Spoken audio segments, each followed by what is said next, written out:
So we went over the classes, but now let's discuss the feats. Now, I always mention that every class gets ASIs, and if their ability scores are where they want them to be, you get to choose some feats. Now, from a cursory glance, it seems general feats are still more or less the same.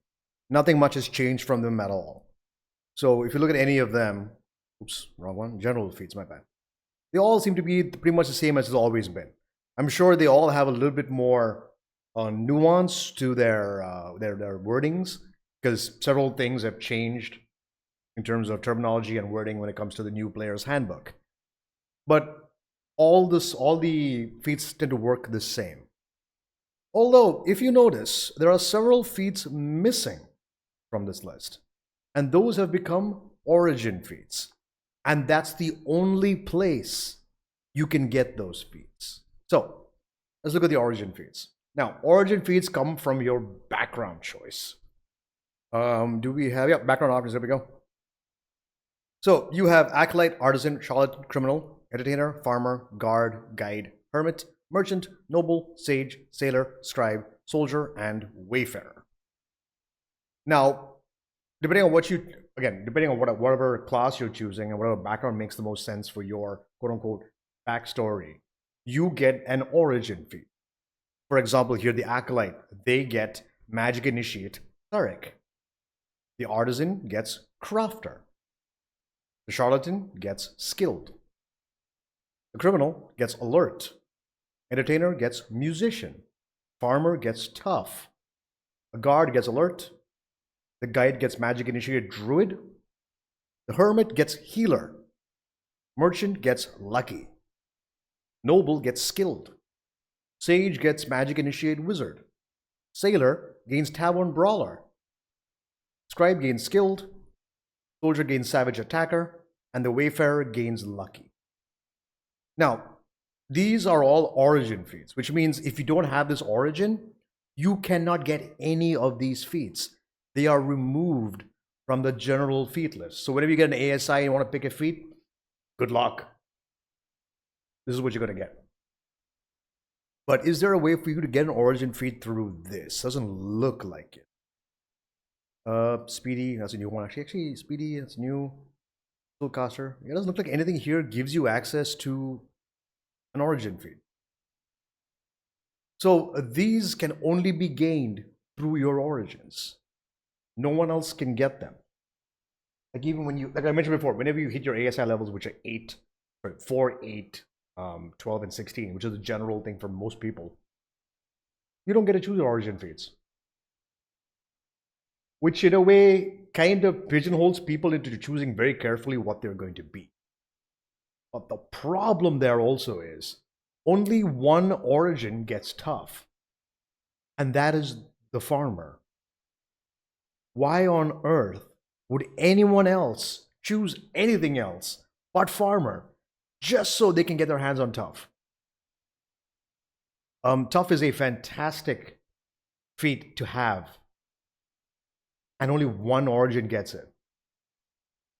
It feels bad. Anyway, let's go over the origin feats and what they give you. Okay? So, alert. I think it's pretty much the same. In roll initiative, you can add your proficiency bonus to the roll. Is that what it was in the earlier game? I don't remember. Alert is alert. No, alert used to be you can't be surprised, and you had advantage on advantage rolls. Sorry, initiative rolls. I believe that was how alert used to work. But now it's done this. You gain initiative proficiency, so you gain proficiency in initiative. So it's no longer an advantage. You just get to add your proficiency bonus to the roll. And that gets better with time if you have a good dex to start with. And then initiative swap. Immediately after roll initiative, you can swap your initiative with one willing ally in the same combat. That is pretty cool. The fact that you can just swap with somebody else. Like let's say you want the barbarian to go first, or the paladin to go first. Let's say you're at the top of the initiative, because let's be clear, you have a high initiative and you get to add your proficiency bonus, which means you are most likely going first. So swap with somebody else so they can get into position sooner than you can. It's valuable. So would recommend. Pretty cool. Then we have Crafter. Again, it's an origin feat. You gain proficiency with 3 different artisan tools of your choice from the fast crafting table. Discount. Whenever you buy a non-magical item, you receive a 20% discount on it. Now, this is a tough one to enforce, like the whole discount thing. Because, how do you say? It comes down to the location you're at. Like, let's say you start in one city, okay? And you go to another city. And they're like, listen, I get a discount here. They're like, who the fuck are you? Why on earth would we give you a discount? So it just seems very weird. So it'll have to be as such the fact that as a crafter, you are well known, which may or may not serve the campaign or the party or even you. So it'll come down to you discussing, sitting with your DM and understanding how well you are known through all the lands and if that 20% discount is active. Kind of like maybe you're part of a crafters guild or something. Then maybe you can make an argument for the discount, like a union discount. I'm part of the crafters union guild or whatever it is, and they always get a discount. So that is your technically only way to get that done within the realm of possibility, I guess is the word. But yeah, that's fine. Then fast crafting. When you finish a long rest, you can craft 1 piece of gear from the fast crafting table, provided you have the artisan tools associated with that item and have the proficiency of those tools. The item lasts until you finish another long rest, at which point the item falls apart. Okay. With the carpenter's tools, you can make a ladder or a torch. Other worker's tools, you can make a case or a pouch. Mason's tools, block and tackle. Potter's tools, a jug and lamp. Smith's tools, ball bearings, bucket, caltrops, grappling hook, iron pot. Tinker's tools, a bell, a shovel, a tinderbox. Weaver's tools, basket, rope, net, a tent. Woodcarver's tools, a club, a great club, a quarterstaff. Now, this is presuming that the stuff you need to make the items are available in your toolkit. In your artisan toolkit, I mean. So, how do ball bearings fall apart? Again, this is what I mean, right? Like they say that, yeah, you can make, like, how many ball bearings? 1, 2, 5, 2,000, 100? How many ball bearings can you make? How many caltrops can you make? The grappling hook, what is it made of? And after that, so I take a long rest to study what the item just falls apart. So do I lose those materials? Are those materials just gone? Do I have to restock my materials? Or do they just fall back into normal materials? I can just use them again. You see what I mean? There's a distinct lack of clarity here. Help us out. Now, people will say, oh, it's DM's caveat. The DM can choose what it is. I'm like, fair enough. But at the same time, it's actually kind of good for players to understand why they would choose this and use it in a way that's meaningful. How many ball bearings can I make? How many caltrops can I make? All these things are important and good information to have, so you can plan your character's progression accordingly, right? So, it just feels weird.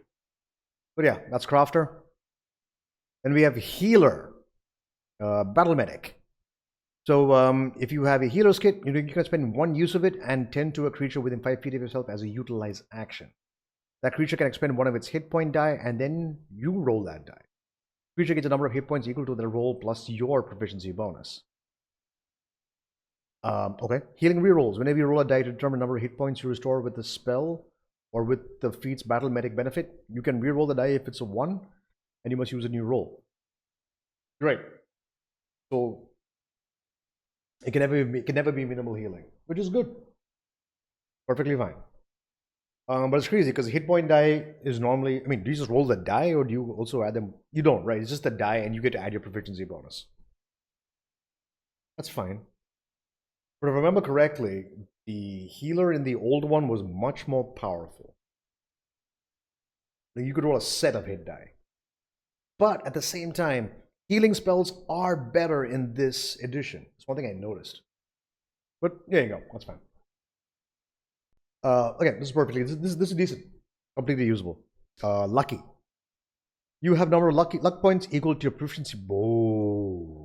Okay. It used to be that you only get 2 luck points. This is nuts. Now you get them. At least if I remember correctly. But now it's just your proficiency bonus, so you get more as you level up. So it scales to the late game, which I suppose is good. And you regain your expended luck points when you finish a long rest.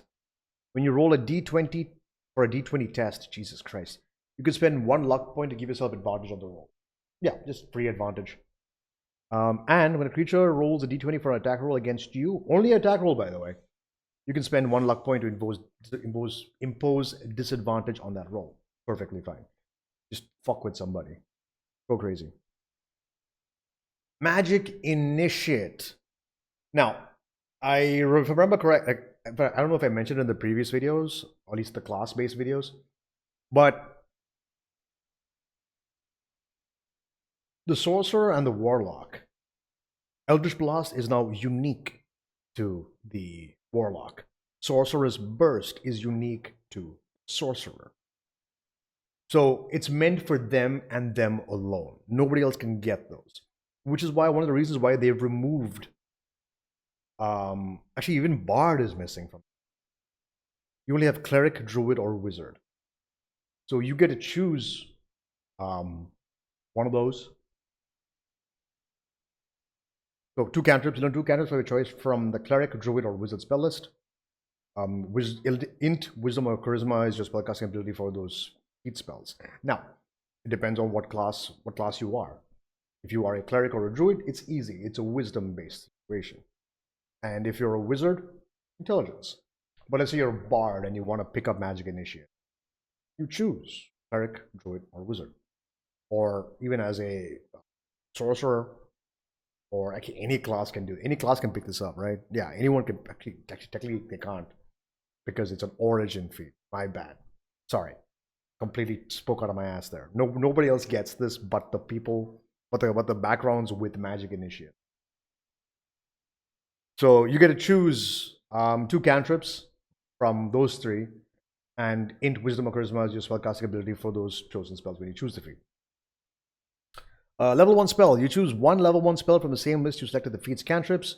You always have that spell prepared, and you can cast it once not a spell slot, and regain the ability to cast it that way when you finish a long rest. You can also cast a spell using any spell slot you might have. So, there you go. As a Cleric, I don't know, I guess I'll pick up something like Command, maybe, or Healing Word, Cure Wounds. As a Druid, Verifier might be nice. Stuff like that. Or for the Wizard spell list, Shield. Shield is a fantastic spell to have.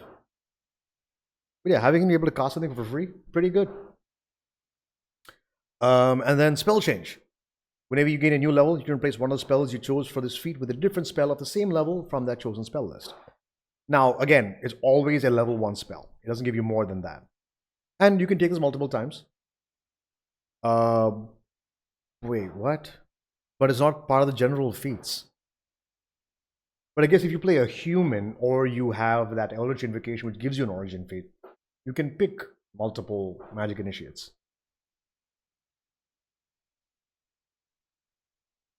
But yeah, strange.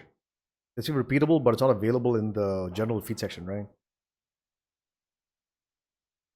Yeah, it's not there.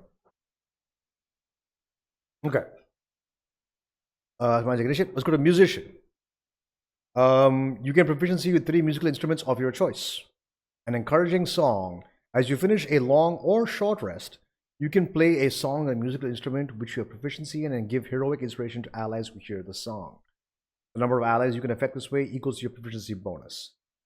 Now, if I'm to understand correctly, heroic inspiration is basically a reroll. It is literally inspiration, which is kind of cool. You let them reroll anything they want, and I can give that to them every short rest. There's no limit on this. As long as we take a short rest or a long rest, the next day I go, You see, he's the man. Let me hear you applaud. He is more than a man. He's a shiny golden god. And everyone gets heroic inspiration. So pretty cool. The Total Bard I'm playing as has this thing. I'm hoping to use and abuse it. Savage Attacker. You've trained to deal particularly damaging strikes. Once per turn, when you hit a target with a weapon, you can roll the weapon's damage twice and use either roll against the target. So yeah, Savage Attacker is a fantastic ability for all melee-based classes. In fact, it's very good for a barbarian. Because most barbarians use like a great axe or something like that, which has a d12 hit die, which has a massive amount of variance, right? Like 1 to 12 is a huge variant situation where you're averaging about 6 to 7 points of damage at base. Having to roll the damage dice twice, and then you can choose the higher one, is always pretty good. So, I mean, we can try it right now. Do 2d12 for Savage Attacker. I get to pick the 8 instead of the 3. Immediately, my damage just shot up significantly. So, fantastic feat. Would recommend. Skilled. You gain proficiency in any combination of 3 skills or tools of your choice. And this can be taken multiple times as well. Again, through being like a human or through the Eldritch Invocations. You get access to these. I don't know if anyone else gets to do this, or it's an origin feat and it's not on the general feats, which means you can't pick them up as an ASI. Tavern Brawler. So, enhance unarmed strikes. When you hit with unarmed strike and deal damage, you can deal bludgeoning damage equal to 1d4 plus your strength modifier instead of the normal damage of unarmed strike. How is that better? Actually, I should probably check and see why. I thought it would become a d6 or something, but I guess not. Damage rerolls. Whenever you roll damage for your unarmed strikes, you can reroll the die if it rolls a 1. And it must use the new roll. So it's kind of like Great Weapon Master almost, kind of. Improvised weaponry. You have proficiency in improvised weapons. But the thing is, like, how do you classify, like, if I pick up a table and smash you over the head with it, or I pick up a chair and smash you over the head with it, how do you differentiate that? Is that up to the DM? I mean, the only difference, of course, being the fact that you get to add your proficiency bonus when you're attacking with anything like that. So it's a weird one, because if a chair and a table do the same amount of damage, there's a problem, right? But if they are, but I guess that comes down to DM caveat. But I don't know, like a little more clarity would have been nice. Like I don't know if improvised weapons is a weapon class that we go in the equipment section, which we'll go through at a different time. But improvised weapons can be fun. Like, oh my god, he's coming with a chair! Poof, smash it over the back of somebody's head. Could be fun. And the Tavern Brawler has a lot of fun things that you can do with it. Like especially if your campaign is like a urban setting, and you walk into a bunch of places and you just pick up a chair and just smack somebody with the face with it. That's kind of fun. But yeah, that's Tavern Brawler. Also, you could push. When you hit a creature with unarmed strike as part of the attack action on your turn, you can deal damage to the target and also push it 5 feet away from you. And you can use this benefit only once per turn. Okay. Yeah, you could just pick up a wrestler. And then finally, Tough. Your hit point maximum increases by an amount equal to twice your character's level when you gain this feat. And whenever your character gains a level thereafter, your hit point maximum increases by additional 2 hit points. That is kind of huge. Because it used to be 1 hit point per level, now it's 2 hit points. So the question comes down, so again, these are origin feats, right? Why would anyone choose anything but Farmer? Even if it doesn't fucking make any sense for your character's arc. Everyone will choose the Farmer just to get their hands on Tough. Because having hit points is so valuable, especially in this day and age with the new monster manual. Because when I went over the monster manual on stream, there were a lot of monsters who could just knock your ass prone without making a check. They can grapple and restrain you without making a check. They just do it.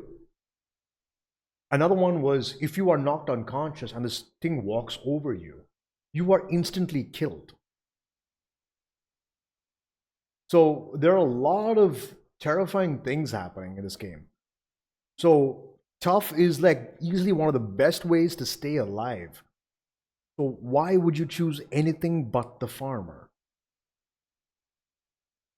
I mean, I guess the idea being the fact that, like, okay, one what should I say?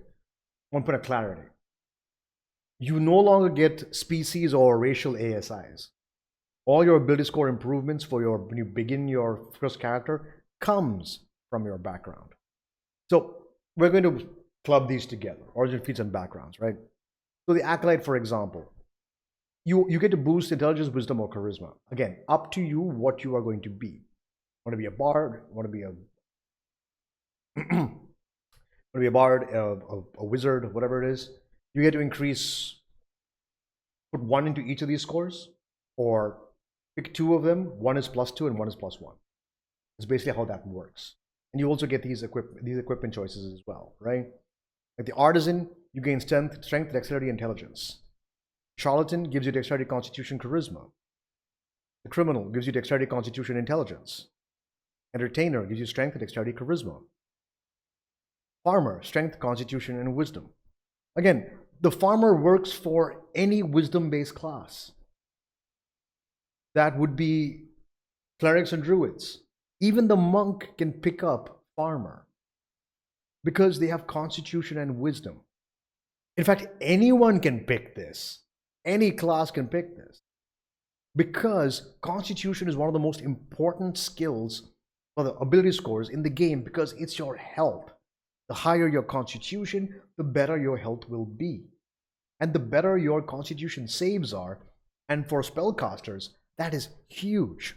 Wisdom is fantastic to boost up because that is your ability for excuse me, for perception, for being aware of your surroundings, and also resisting things like fear and charming. And those kinds of spells are all wisdom saving throws. If you have a good wisdom saving throw, nobody can fuck with you. So as a farmer, you have everything anyone could possibly want to have. And on top of that, you gain tough, which makes you even more healthy. It just seems extremely stacked. And this works for everyone. So you could technically, at the beginning of a game, have a party that are all just farmers. I mean, of course, there's something cool you can do with that. You guys are working on a farm together. And I don't know, the big bad evil guy came by and raised your farm. Or like a whole town where you guys were working at in the farm. And that's how you got, now you're all have taken up arms against this guy as an act of vengeance. But I mean, again, that's fine. But then why would I pick anything else? Honestly. Like even looking over the origin feeds, I would rather just have tough. And then augment everything else with general feats. So seems a little meh, honestly. A little disappointed with that. Anything new here? Crusher, all the same. Grappler, same. User, Poisoner, Sentinel, Shadow Touch, Field Monster, Skulker, Speedy, that's new. What do you do? General feat, prerequisite, low. So you need a need to be level 4 minimum, dexterity or constitution 13. Oh, wait, hold up. I mean, of course, some feats have prerequisites. Okay, anyway, we'll see this. So, in the following benefits, increase your ability score to your dexterity or constitution by 1. Your speed increases by 10 feet. When you take the dash action on your turn, difficult terrain doesn't cost you extra move versus your turn. Nice. And opportunity attack at disadvantage against you. Oh shit, that's pretty good feat actually. Speedy is quite nice. But apart from that, yeah, nothing else.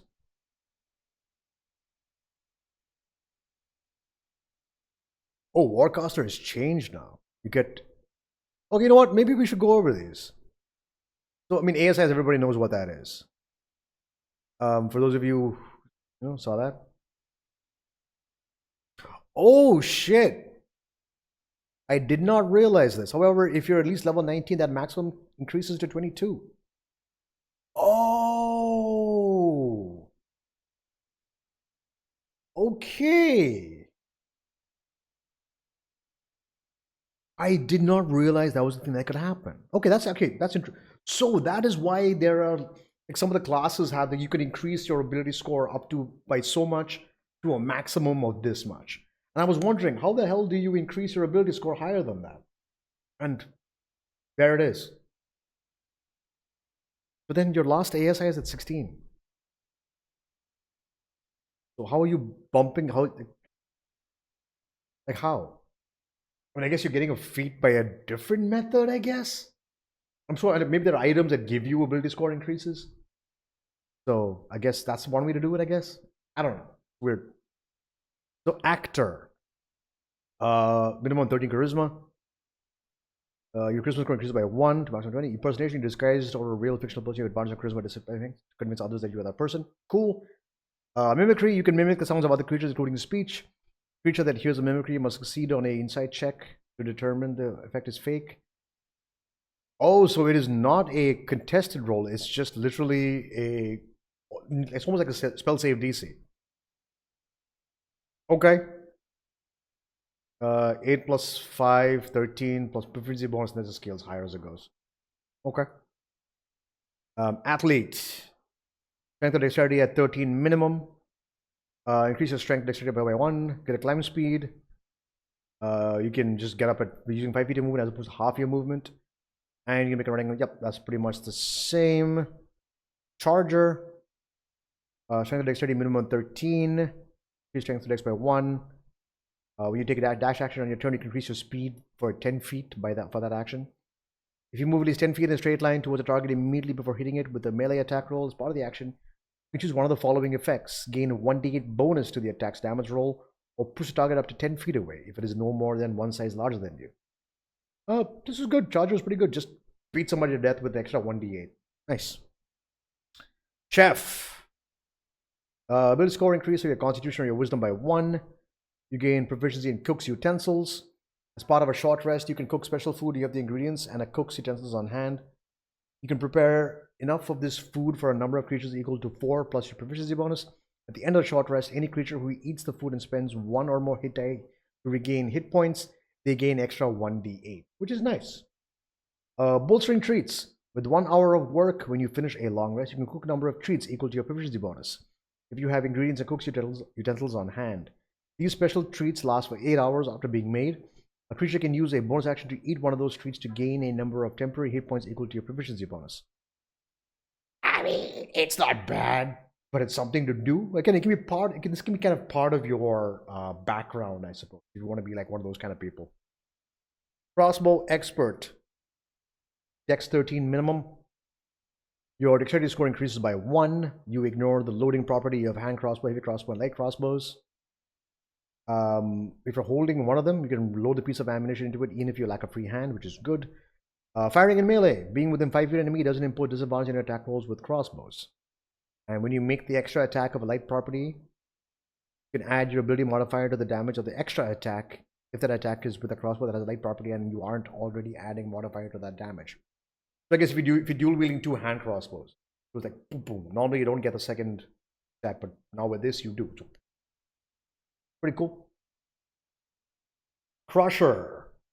Yep, that's fine. Ability score increase for your strength or con by 1.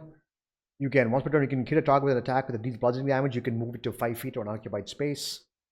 Target is no more than one size larger than you. Again, they're making a lot of clarity here because there were no, I don't believe there were limitations before. Enhanced critical. When you score a critical hit that deals bludgeoning damage to a creature, the attack rolls against that creature have advantage until the start of your next turn. That's pretty cool. Crusher is good. Defensive duelist. Increase your dexterity score up by 1 to a maximum of 20.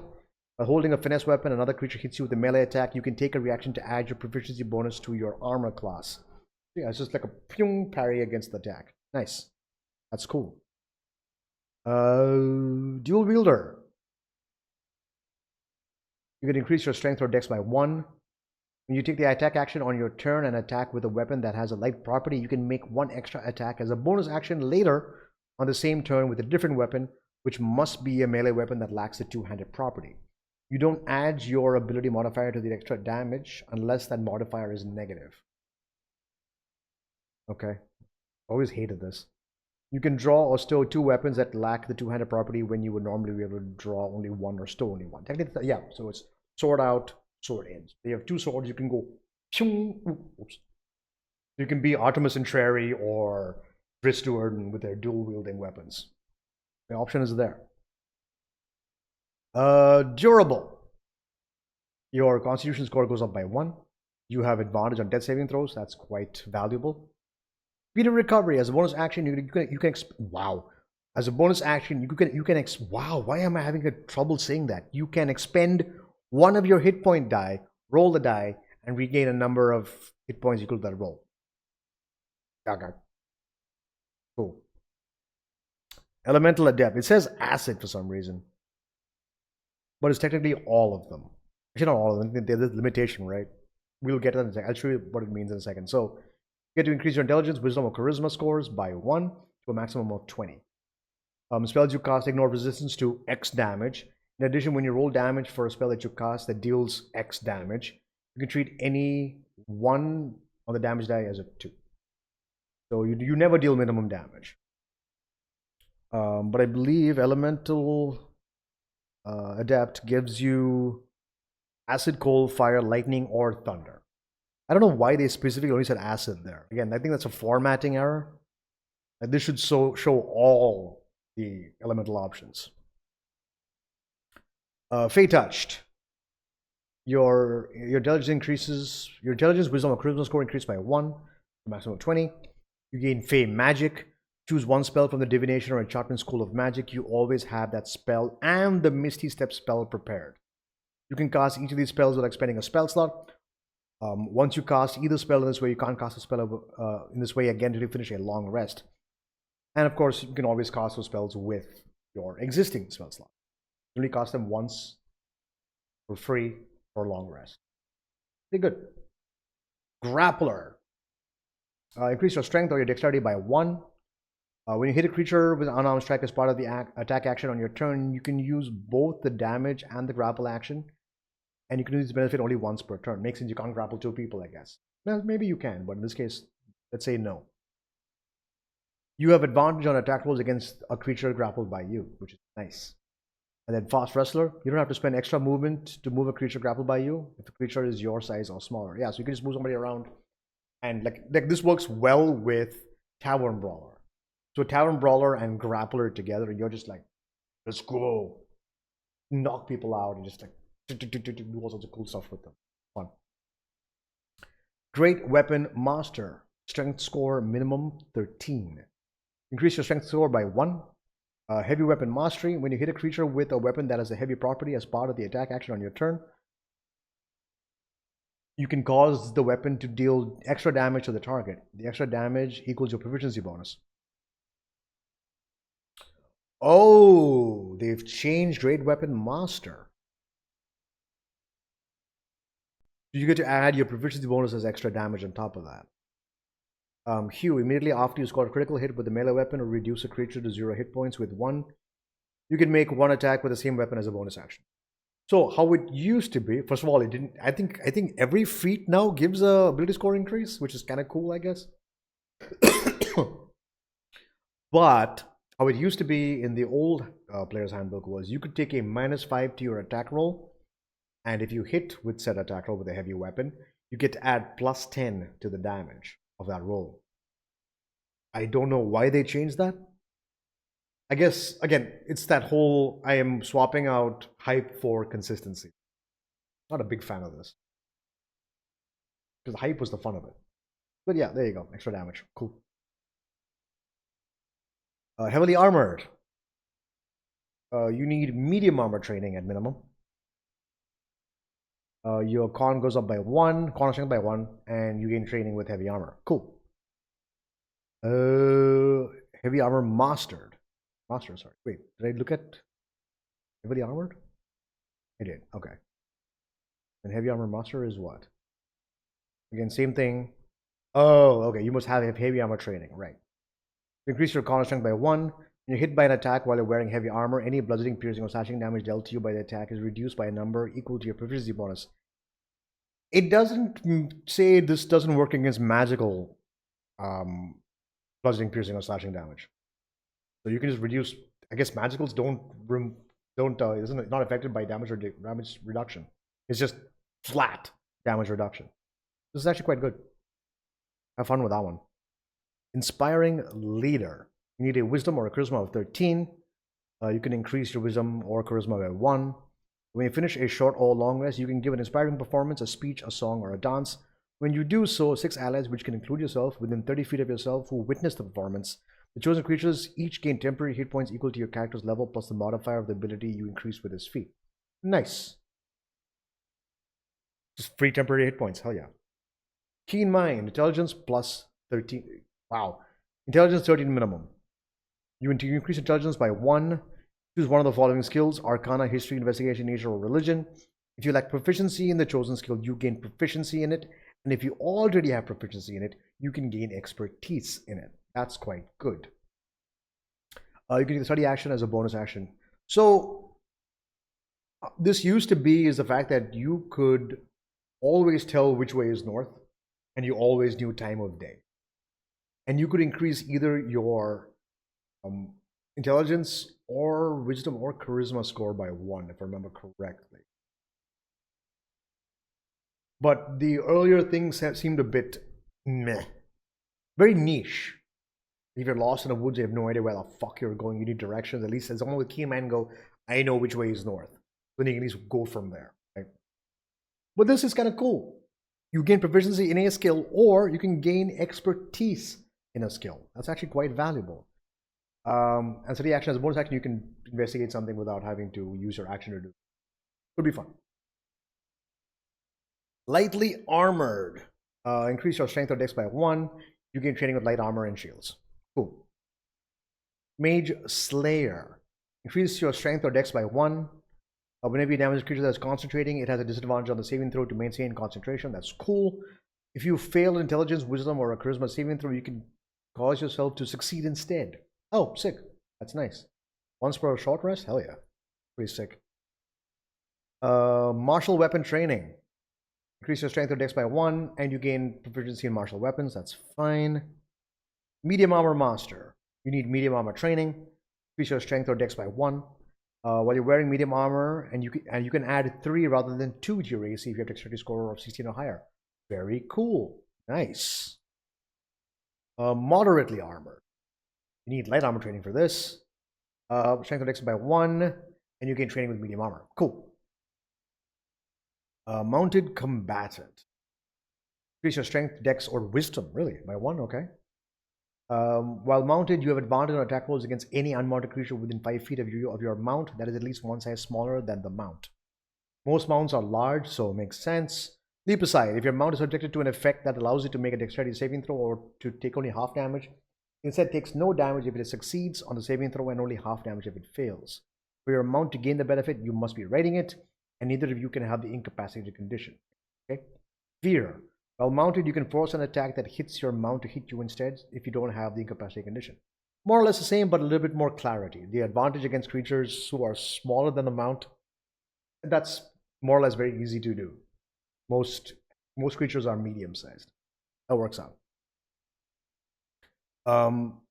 Like mountain combatant could be good for a paladin who gets fine steed. Enjoy that. Observant. Increase your intelligence or wisdom score by 1. Choose one of the following skills: insight, investigation, or perception. If you lack proficiency in the chosen skill, you gain proficiency in it. If you already have proficiency in it, you gain expertise in it. And you can take the search action as a bonus action. How this used to be is you increase these things. It gives you you get to add, I don't remember if it gives you advantage or it gives you expertise in only perception. And you could read lips. One thing that they say. So if everyone's like, you try to see what someone's saying, you actually read their lips and know what they're saying. So that was an option you could. Piercer. Increase your strength or dex by 1. Once per turn, when you hit a creature with an attack that deals piercing damage, you can reroll one of the attack's damage die, and you must use the new roll. Cool. Enhanced critical. When you score a critical hit that deals piercing damage to a creature, you can roll 1 additional damage die when determining extra piercing damage the target takes. Very cool. Poisoner. Increase your dex or intelligence by 1. When you make a damage roll that deals poison damage, it ignores resistance to poison damage. Brew poison. You gain proficiency with the poisoner's kit. With 1 hour of work using such a kit and expending 50 GP worth of materials, you can create a number of poison doses equal to your proficiency bonus. As a bonus action, you can apply a poison dose to a weapon or a piece of ammunition. Once applied, the poisoner retains its potency for 1 minute. or until you deal damage with the poison item, whichever is shorter. When a creature takes damage from the poison item, that creature must succeed on a Constitution saving throw, DC 8 plus the modifier of the ability used by this feat, and proficiency bonus, or take 2d8 poison damage and have the poison condition until the end of your next turn. That can be quite valuable. I'm glad they gave a little more clarity on how this works. So that's nice. Polearm Master. What have they done to this? Increase your dex or strength by 1 immediately after you take the attack action with a quarterstaff, spear, or a weapon that has a hit. Oh, see, I'm glad they added that in. As a heavy or reach properties, you can use your bonus action to make a melee attack with the opposite end of the weapon. The weapon deals bludgeoning damage, and the weapon's damage for the die for the thing is still the same. While you're holding a quarterstaff, a spear, or a weapon that has a heavy and reach properties, you can take a reaction to make one melee attack against a creature that enters the reach you have with that weapon. I don't know if quarterstaffs get reach or not, or even if the spear gets reach. I need to check those out. We'll go over that in the equipment section. But if quarterstaff gets reach now, that's so much better. But yeah, cool. Yeah, pretty much the same as it used to be. Resilient. Choose one ability in which you lack a saving throw proficiency. Increase the chosen ability score by 1 to a maximum of 20, and you gain proficiency in the saving throw chosen ability. Yeah, always a valuable feat to pick up. Ritual Caster. Increase your intelligence, wisdom, or charisma by 1. Choose a number of level 1 spells equal to your proficiency bonus that have the ritual tag. Nice. You always have those spells prepared, and you can cast them with any spell slots you have. The spell casting ability is increased by this. The spellcasting ability is increased by this feat. Wait, what? Oh, that ability is the ability increased by that feat. Okay, cool. Sorry, that was just weird. Whenever your proficiency bonus increases thereafter, you get to add an additional level 1 spell with ritual tag. Okay, cool. Quick ritual. With this benefit, you can cast a ritual spell that you've prepared using its regular casting time rather than expending the time for the ritual. Nice. Doing so doesn't require a spell slot, and once you cast the spell in this way, you can't benefit again from this until you finish a long rest. Nice. That's much nicer. That's cool. I like that. Sentinel. Strength or dex by 1. Immediately after a creature within 5 feet of you takes a disengage action or hits a target other than you with an attack, you can make an opportunity attack against that creature. And it gives you halt. When you hit a creature with an opportunity attack, that creature's speed becomes 0 for the rest of the current turn. So of course, this still works with Polearm Master, Sentinel. Works. And it doesn't say anything about 2 people having Sentinel. It works regardless. So yeah, cool. Shadow Touched. Increase your intelligence, wisdom, or charisma by 1. You choose one level 1 spell from the illusion or necromancy skill. Schools of magic, sorry. You always have the spell prepared and also invisibility prepared. You can cast those for free and cast those for free once per long rest, and you can also use your available spell slots to cast them as well. That's cool. Shield Master. Increase your strength by 1. Shield Bash. If you attack a creature within 5 feet of you as part of the attack action and hit with a melee weapon, you can immediately bash the target with your shield if it's equipped, forcing the target to make a strength saving throw. On a failed save, you either push the target 5 feet away from you or cause it to have the prone condition of your choice. I mean, again, you can choose either. And you can benefit only once per turn. Cool. Interpose Shield. It is subjected to an effect that allows you to make a dexterity saving throw or take only half damage. You can take a reaction to take no damage. And if you succeed on the saving throw, you are holding a shield. Okay, so yeah, basically, the fireball comes at you, you just kind of kneel down and put the shield between yourself and the fireball just goes around you. It doesn't hit you if you make the save and have a shield. So that's pretty cool. Skill Expert. Increase one ability score of your choice by 1. You gain proficiency in one skill of your choice. Choose one skill in which you have proficiency but lack expertise, and you gain expertise. Nice. Skulker. Increase your dexterity score by 1. You have blind sight out to a range of 10 feet. You exploit the distractions of battle, gaining advantage on any stealth checks you make as part of the hide action during combat. Great. Again, this is great for rogues. If you make an attack roll while hidden and the roll misses, making the attack roll doesn't reveal your location. Yep, fantastic. Skulker is still as good as it always was. We looked at Speedy. Spell Sniper. Increase your intelligence, wisdom, or charisma by 1. Your attack rolls for spells ignore half cover and 3/4 cover. Being within 5 feet of an enemy doesn't impose disadvantage on your attack rolls with spells. And when you cast a spell that has a range of at least 10 feet, it requires you to make an attack roll. You can increase that spell's range by 60 feet.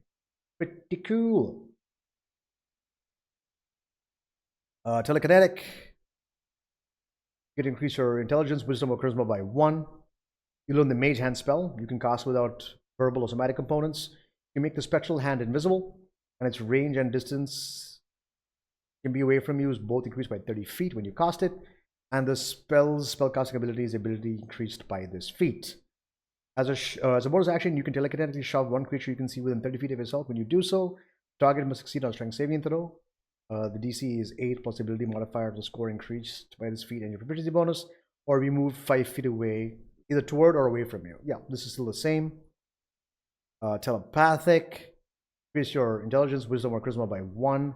You speak telepathically to any creature you can see within 60 feet of yourself. Your telepathic utterances are in a language you know.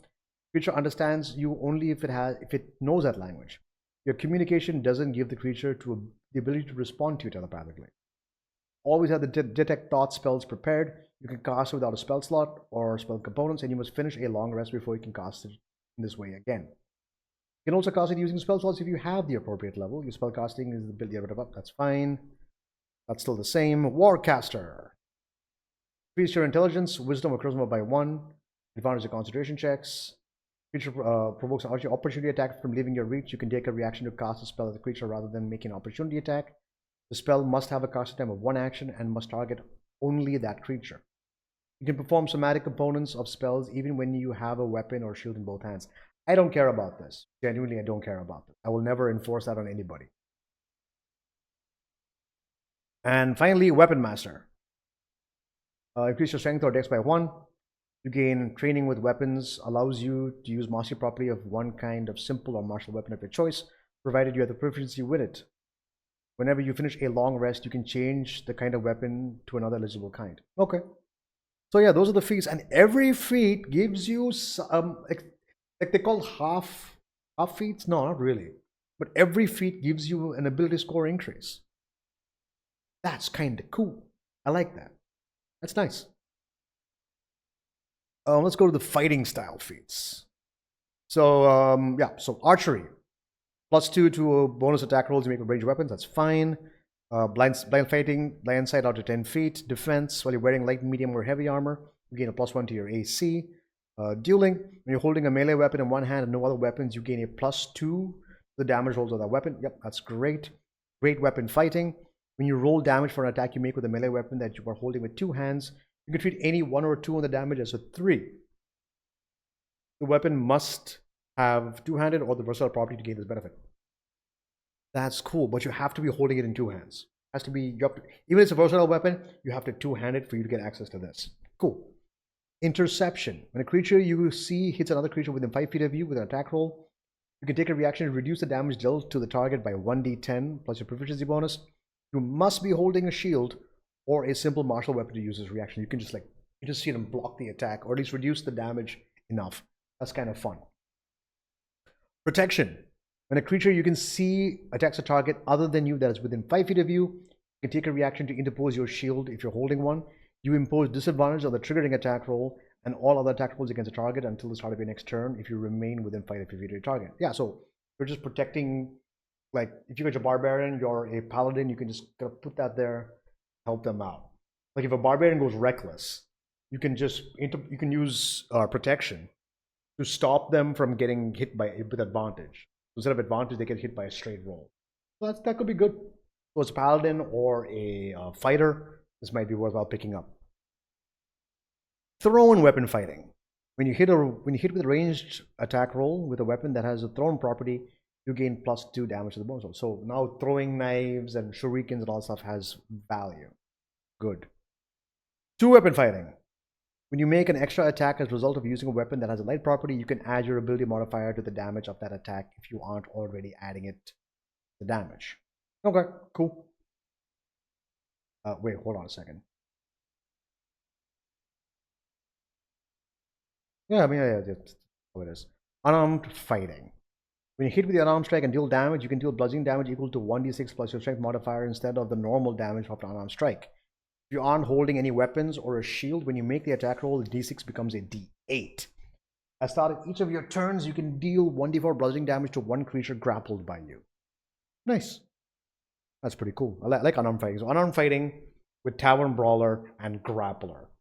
You are just a wrestling machine. Have fun with that. Okay. Now, over the course of our class, I will look at the various classes. At level 19, every class gets a boon, an epic boon.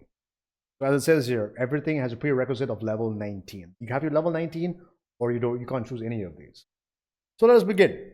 Top of the list with Boon of Combat Prowess. Increase one ability score of your choice by 1 to a maximum of 30. When you miss with an attack roll, you can hit instead. Once you use this benefit, you can't use it again until the start of your next turn. So you could just always hit. At least once. That's pretty much the same, yep. Boon of Dimensional Travel. Ability score increase, you can increase one score by 1. I'm assuming this is the same for everyone, I guess. We'll see. Blink Steps. Immediately after you take the attack action or the magic action, you can teleport up to 30 feet to an occupied space you can see. That's pretty cool.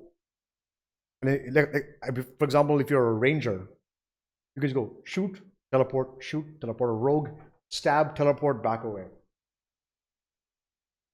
Kind of cool. Boon of Energy Resistance. Your constitution goes up by 1 to a maximum of 30. You have resistances to 2 or the following damage types of your choice: acid, cold, fire, lightning, necrotic, poison, psychic, radiant, or thunder. And whenever you finish a long rest, you can change your choices. Nice. Energy redirection. When you take damage of one of the types chosen for the energy resistance benefit, you can take a reaction to direct the damage of that same type toward another creature you can see within 60 feet of yourself that isn't behind total cover. If you do so, the creature must succeed on a dexterity saving throw with DC is equal to 8 plus your constitution modifier plus your proficiency bonus, or take 2d12 plus take damage equal to 2d12 plus your constitution modifier. Nice. Boon of Fate. Increase your intelligence, wisdom, or charisma by 1 to a maximum of 30. Improve Fate. When you or another creature within 60 feet of you succeeds or fails a d20 test, you can roll a 2d4 and apply the total rolled as a bonus or penalty to the d20 roll. Nice. Once you use this benefit, you can't use it again until you roll initiative or finish a short or long rest. That's pretty cool. I like that. Boon of Fortitude. Increase your con by 1. Your health point maximum increases by 40. In addition, whenever you regain hit points, you can regain additional hit points equal to your constitution modifier. Nice. Once you regain these additional hit points, you can't do so again until the start of your next turn. Okay. Boon of Irresistible Offense. Increase your strength or dex by 1. The bludgeoning, piercing, and slashing damage you deal always ignores resistance. Damn, that's pretty cool. Overwhelming Strike. When you roll a 20 on a d20 for an attack roll, you deal extra damage to the target equal to the ability score increased by this feat. Extra damage type is same as the attack type. Okay. Okay. I mean, I guess if it's dex, it's like if you're hitting them with, I don't know, like a rapier or something. It's the rapier's damage plus 10. That's not insignificant. Fair enough. That's fine. Boon of Recovery. Increase your con by 1. When you would be reduced to 0 hit points, you can drop to 1 hit point instead. Regain a number of hit points equal to half your hit point maximum. That's huge. Once you use the benefit, you can't use it again until you finish a long rest. That's fine. You have a pool of 10 d10s. As a bonus action, when you expend dice from the pool, roll those dice and regain a number of hit points equal to the roll's total. You regain all expended dice when you finish a long rest. So 10 d10 to a maximum of 100. You're averaging about 50-55, I think.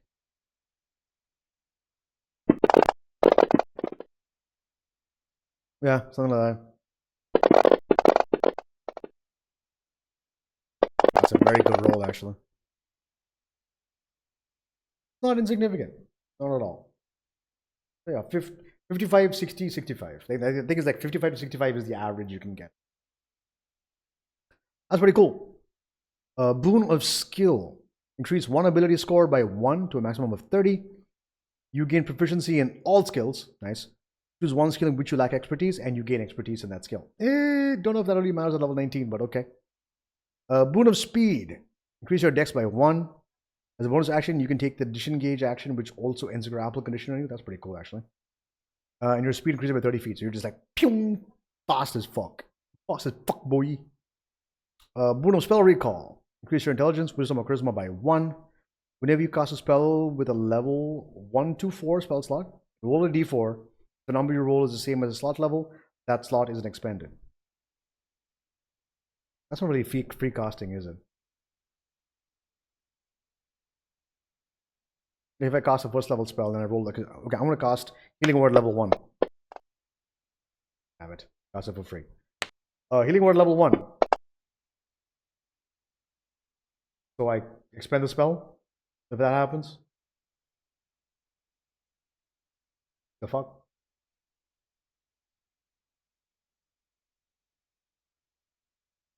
I don't know if I like that. Boon of Night Spirit. Increase your dex, intelligence, or wisdom, or charisma by 1.